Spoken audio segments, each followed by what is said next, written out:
purgation which is necessary for our time. There is no return to Locke, no haven in Hume, no purifying energy in irrationalism. Only one path is left open, the path of a new conquest of reason in its fullness, comprising ethics, religion, which is and remains the path of human civilization ahead. Here's another reviewer. For the thoughtful American, Russell's book will make grand reading at this juncture in world affairs, where thoughtful Americans are casting about for some sort of philosophical anchor to which to tie in the quickening storms of this atomic age. Or finally, it is a profound and exciting adventure, education, and first and last things, an inspiration to do our thinking in a world which desperately needs thought to survive a crisis. Importantly, Russell's book, of course, did not appear just alone. It was a time of big themes, big books. Karl Popper's The Open Society and Its Enemies. Friedrich von Hayek's The Road to Serfdom appeared at precisely these months. Two other mighty books with mighty themes and with lofty cultural aspirations. Americans also in this time showed an appetite, a fierce appetite for large, long, multi-volume histories of quote-unquote Western civilization. Will Durant had in 1935, a former academic philosopher himself, but had begun a project on the history of civilization, which a couple of volumes had been published, but now accelerated in the 1960s, 50s and 60s. Arnold Toynbee, the British author, he had published a couple of volumes of his study of history that would ultimately come to 12 volumes and end in 1961. In 1947, a one-volume abridgment of the first 6 of Toynbee's history sold 300,000 copies in the United States alone in 1947. And Toynbee himself, for good or ill, found himself on the cover of Time magazine as the man of the year.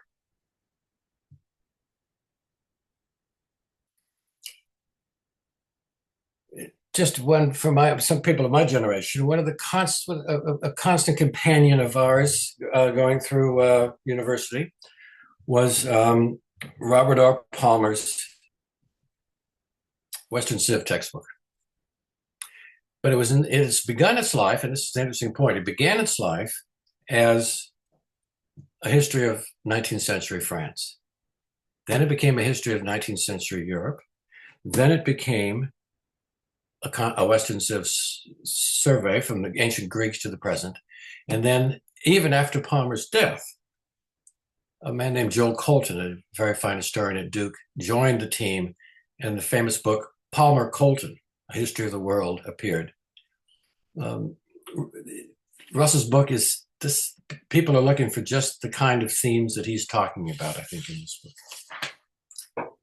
And of course, it was not just lofty and ambitious big books that expressed the moment.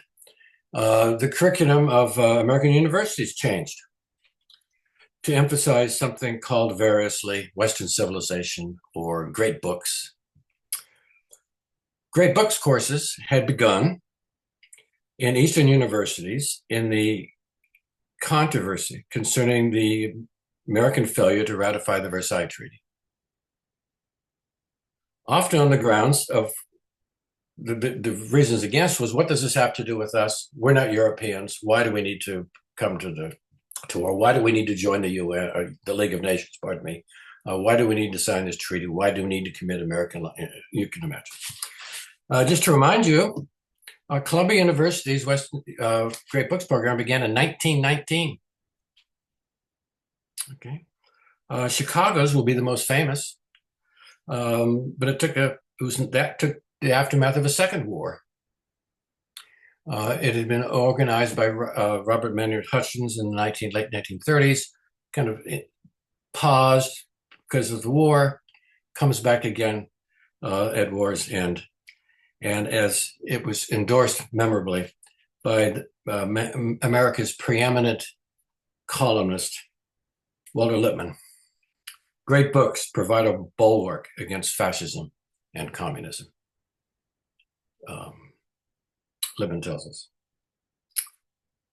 And for its part, Western Civilization, a first-year course aimed at freshman undergraduates, proliferated. Indeed, in many places it was created from scratch. Other places simply proliferated at just this time.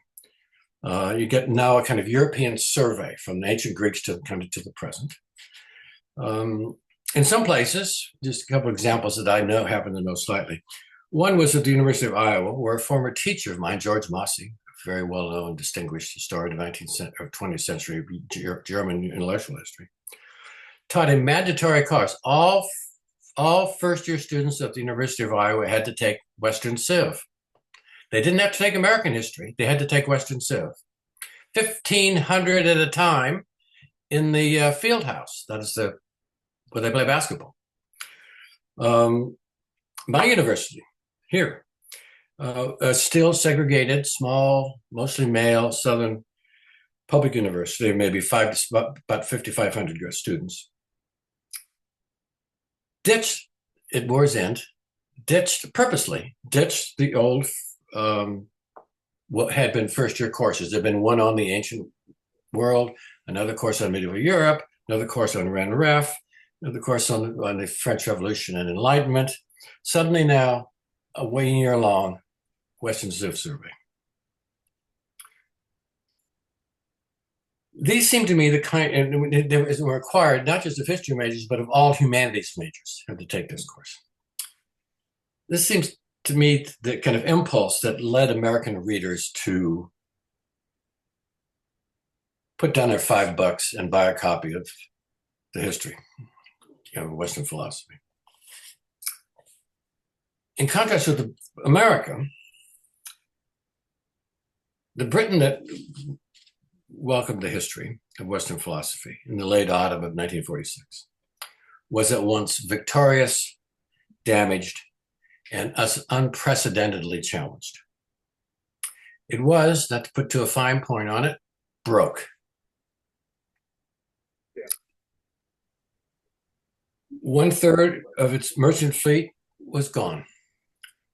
1/3 of its industrial capacity was gone. Now, compared to continental Europe, it was relatively speaking unscathed. Okay, but to Britain itself, a very different circumstance. Ever tightening rationing and the like. In July 1945, the Labour Party had swept into office on the slogan, "Let us face the future." And by the future, they meant domestic legislation, foreign policy challenges, imperial tensions and difficulties. But they swept into office. And in the first year, that's July, by 1946, the end of 1946, when Russell's book appears, the prospects everywhere for Britain appeared to be damn grim.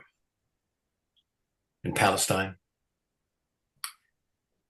in India and South Asia, in the challenges of European reconstruction, in fashioning some kind of economic, political, financial restructuring, in some form of collective national, European-wide defense, things like that. As it happens, at this moment, when the history is published, Russell and Popper and von Hayek were physically present as well in Britain. And they were not silent.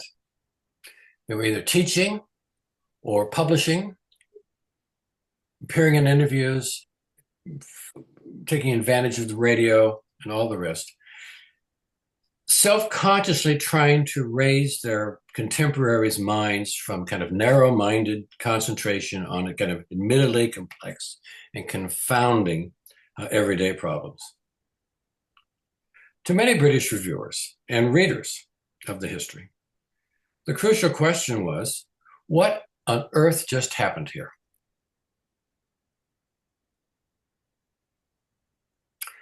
Was this a suicide attempt by Western culture? Was it a murder of Western culture? Did Europe just kill itself or wound itself? Are the scientific, cultural, intellectual best days not just past, but irretrievable? It is in pursuit to answers to this question that readers turned to Russell and Popper and von Kayak and Toynbee, not to determine whether Britain should enact the entirety of the Beveridge Plan,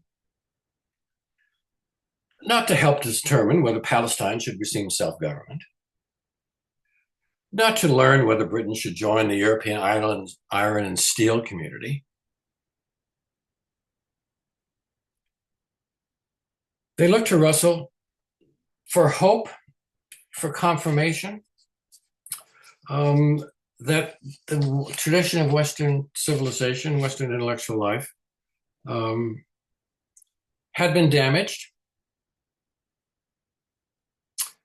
but also had been a time of great achievements, that it could be revived and repaired, that clear thinking, careful reasoning, determined advocacy could lead to Western rebirth and recovery. In 1920, Oswald Spengler had talked about the decline of civilization. That's not Russell's theme.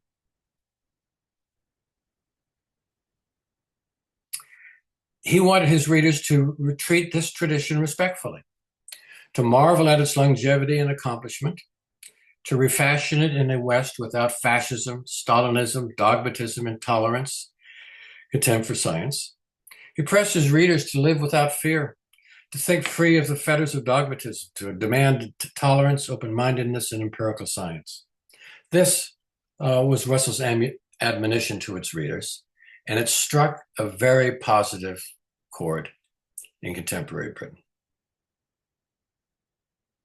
And helps to explain, I think, along with the American case, why Russell's book became so popular and why many people believe that they simply had to own the book. Okay, to own the book was kind of taking sides in this kind of question. I'm going to stop there and be happy to answer any questions.